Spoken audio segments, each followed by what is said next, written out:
প্রথমেই আপনাদের স্বাস্থ্য ও পরিবার কল্যাণ মন্ত্রণালয়ের পক্ষ থেকে আপনাদের কাছে কৃতজ্ঞতা যে আপনারা স্বল্প সময়ের নোটিশেই আমাদের সামনে এসে উপস্থিত হয়েছেন। আপনারা সবাই জানেন যে এই অন্তর্বর্তীকালীন সরকার দায়িত্ব গ্রহণের পর স্বাস্থ্য ও পরিবার কল্যাণ মন্ত্রণালয় একটি গুরুত্বপূর্ণ দায়িত্ব পালন করছিল। সেটি একটি বেশ চ্যালেঞ্জিং ওই অভ্যুত্থানে আহতদের চিকিৎসার প্রসঙ্গে এবং দেশের চিকিৎসক সহ সকল স্বাস্থ্য পেশাজীবীর সাহায্য নিয়ে একটি মানসম্মত চিকিৎসা সেবা দান করতে পেরেছে এবং পরবর্তীতে যাদের প্রয়োজন তাদেরকে বিদেশে উন্নত চিকিৎসার জন্য এই মন্ত্রণালয় থেকে প্রেরণ করা হয়েছে। একই সময়ে দীর্ঘদিন যাবৎ যে বঞ্চনা এবং বৈষম্য চলেছে এই মন্ত্রণালয়ের চিকিৎসক এবং বিশেষজ্ঞদের প্রতি, সেগুলোর অবসানকল্পে গুরুত্বপূর্ণ পদগুলোতে বঞ্চিত এবং বৈষম্য যারা শিকার হয়েছিলেন তাদের মধ্য থেকে দক্ষ এবং যোগ্যদের মাধ্যমে সে সকল পদ পূরণ করা হয়েছে।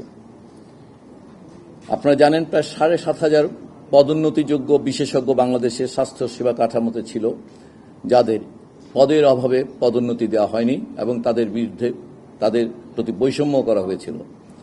আমরা বাংলাদেশের ইতিহাসে সর্বোচ্চ সংখ্যক সুপারনিউমারি পদ সৃষ্টির মাধ্যমে চিকিৎসা সেবা, বিশেষজ্ঞ সেবার ধারাবাহিকতা এবং মান রক্ষার জন্য 3 পর্যায়ে প্রায় ৭,০০০-এরও বেশি বিশেষজ্ঞ সুপারনিউমারি পদ সৃষ্টি করে বিশেষজ্ঞদের মধ্যে থাকা ক্ষোভ এবং বঞ্চনার অবসান ঘটানোর উদ্যোগ নিয়েছি। ইতিমধ্যেই প্রথম তালিকা জনপ্রশাসন মন্ত্রণালয় থেকে আমাদের কাছে সম্মতি এসছে, আমরা সেটির আর্থিক সংশ্লেষের জন্য অর্থ মন্ত্রণালয়ে প্রেরণ করেছি। দ্বিতীয় তালিকাটিও আমরা আমাদের মন্ত্রণালয় থেকে জনপ্রশাসনে প্রেরণ করেছি। তৃতীয়টি এখন অধিদপ্তরে তৈরি করা হচ্ছে। আমরা আশাবাদী আগামী সপ্তাহে সেটি আমাদের এখানে এসে পৌঁছবে। আপনারা জানেন যে এর আগে বেসরকারি ট্রেনিদের ভাতা বৃদ্ধির বিষয়ে গত জানুয়ারি থেকে তাদের প্রথম দফা ভাতা বৃদ্ধির বিষয়ে মন্ত্রণালয়ের পক্ষ থেকে উদ্যোগ নেওয়ার ফলে তাদের প্রথম দফা ভাতা বৃদ্ধি করা হয়েছে এবং জুলাই থেকে তাদের দ্বিতীয় দফা ভাতা বৃদ্ধির বিষয়ে অর্থ মন্ত্রণালয় থেকে ইতিমধ্যে আদেশ অনুমোদন দেওয়া হয়েছে। আমরা যে শুধুমাত্র চিকিৎসকদের বিষয় নয়, নার্স সহ সকল স্বাস্থ্য সহকারী যে স্বাস্থ্যের যে অন্যান্য সহযোগী জনশক্তি তাদের প্রত্যেকেরই যে সকল ক্ষোভ এবং পদোন্নতিজনিত সমস্যা ছিল সেগুলো এবং তাদের শূন্য পদে নিয়োগের জন্য কার্যকর ব্যবস্থা নেওয়া হয়েছে।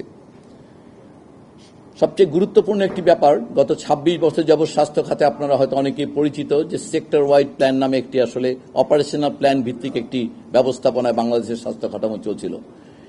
এই ধরনের ব্যবস্থাপনার ফলে বাংলাদেশের স্বাস্থ্য কাঠামোতে উন্নয়ন সহযোগী বিভিন্ন ব্যাংক এবং অন্যান্য প্রতিষ্ঠানের অংশগ্রহণটি এমনভাবে ছিল যে এটি প্রাতিষ্ঠানিক রূপ পাচ্ছিল।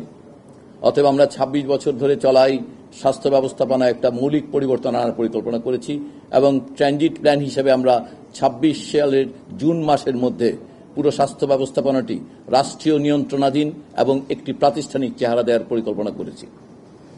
আমরা নগরবাসীর জন্য এই মুহূর্তে আপনারা জানেন যে তাদের প্রাথমিক স্বাস্থ্য সেবার তেমন ভালো কোনো কাঠামো নেই, সে কারণে জেনারেল প্র্যাকটিশনার ভিত্তিক একটি রেফারেল সিস্টেম প্রতিষ্ঠা করার পরিকল্পনা করা হয়েছে এবং যেটি সম্পূর্ণ ডিজিটালাইজড হবে বলে আমরা আশা করছি।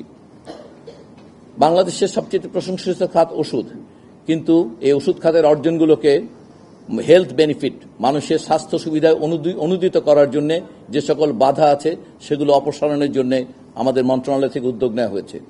আমরা আশাবাদী যে রাষ্ট্রীয় মালিকানাধীন একটি প্রতিষ্ঠান এসেনশিয়াল ড্রাগ কোম্পানি লিমিটেড, সেটি সক্ষমতা বৃদ্ধির মাধ্যমে আমরা দেশের সকল মানুষের অত্যাবশ্যক ওষুধের চাহিদা পূরণের জাতীয় সক্ষমতা অর্জন করতে পারব আগামী কয়েক বছরের মধ্যেই।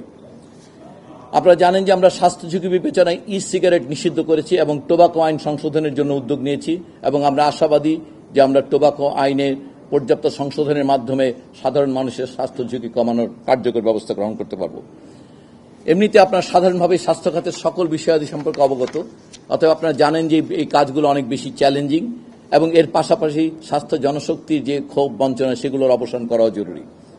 আপনারা গতকাল আপনারা জেনেছেন যে হাইকোর্টে দীর্ঘ ১২ বছর যাবৎ একটি রিট চলমান ছিল, যেটির অবসান হয়েছে, সেটির রায় হয়েছে এবং সেখানে প্রিফিক্স ডাক্তার লেখার বিষয়টি সুস্পষ্ট নির্দেশনা দেওয়া হয়েছে এবং আপনারা সেটাও জানেন নিশ্চয়ই যে রাষ্ট্রপক্ষের পক্ষ থেকে অ্যাটর্নি জেনারেলের উপস্থিতির মাধ্যমে আমাদের এই অন্তর্বর্তীকালীন সরকারের আন্তরিকতা স্পষ্ট হয়েছে এবং যার ফলে 12 বছর যাবৎ এই চলমান রিটটির অবসান ঘটল।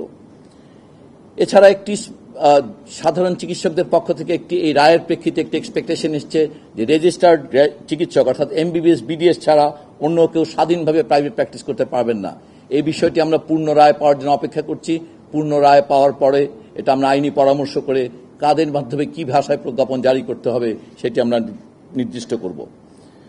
আরও একটি কথা এসছে যে কোর্স কারিকুলাম সংশোধন ম্যাথসের, আমরা এই দাবি গতকাল তোলার না, 29শে জানুয়ারি আমাদের স্বাস্থ্য শিক্ষা অধিদপ্তর থেকে কোর্স কারিকুলাম সংশোধনের জন্য একটি কমিটি গঠন করা হয়েছে, যে কমিটি ইতিমধ্যে একটি সভায় বসেছেন এবং তারা সংশ্লিষ্ট সকল পক্ষের মতামত সংগ্রহ করে একটি বিজ্ঞানসম্মত বাংলাদেশের উপযোগী এবং একটি গ্রহণযোগ্য কারিকুলাম প্রণয়নের প্রক্রিয়া চলছেন। আমরা আশাবাদী যে একটি যুক্তিগ্রাহ্য সময়ের মধ্যে তারা আমাদেরকে প্রতিবেদন পেশ করতে পারবেন। চিকিৎসকদের নিয়োগ প্রসঙ্গে একটি কথা এসছে যে অনেক চিকিৎসক নিয়োগ করতে হবে। আপনারা জানেন 45, 46 এবং 47 এই 3 বিসিএস এর মাধ্যমে 450, 1682 এবং 1331 জন চিকিৎসক নিয়োগের প্রক্রিয়া চলমান। তারপরও প্রত্যন্ত অঞ্চলে চিকিৎসকের অভাবের কথা বিবেচনা করে আমরা জরুরি ভিত্তিতে একটি বিশেষ বিসিএস এর মাধ্যমে 2000 চিকিৎসককে নিয়োগের বন্দোবস্ত নিয়েছি এবং সেই জন্য জনপ্রশাসনকে গত 9/3/2025 তারিখে আমাদের পক্ষ থেকে অনুরোধপত্র পাঠানো হয়েছে। আরেকটি বিষয় আলোচনা আসছে, সেটি হচ্ছে চিকিৎসকদের বয়সসীমা। আগে যখন সাধারণভাবে বিসিএস এর অন্যান্য ক্যাডারের বয়সসীমা 30 ছিল, তখন চিকিৎসকদের 32 ছিল।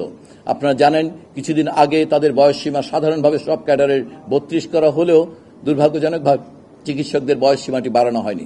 আমরা একটি অনুরোধপত্র তাৎক্ষণিকভাবে পাঠিয়েছিলাম, কিন্তু সেটি জনপ্রশাসন কর্তৃক বিবেচিত হয়নি। আমরা গত 5/3/2025 তারিখে আমরা এই বিষয়টি পুনরায় বিবেচনা করার জন্য স্বাস্থ্য পরিবার কল্যাণ মন্ত্রণালয় থেকে জনপ্রশাসন মন্ত্রণালয়ে অনুরোধপত্র পাঠানো হয়েছে।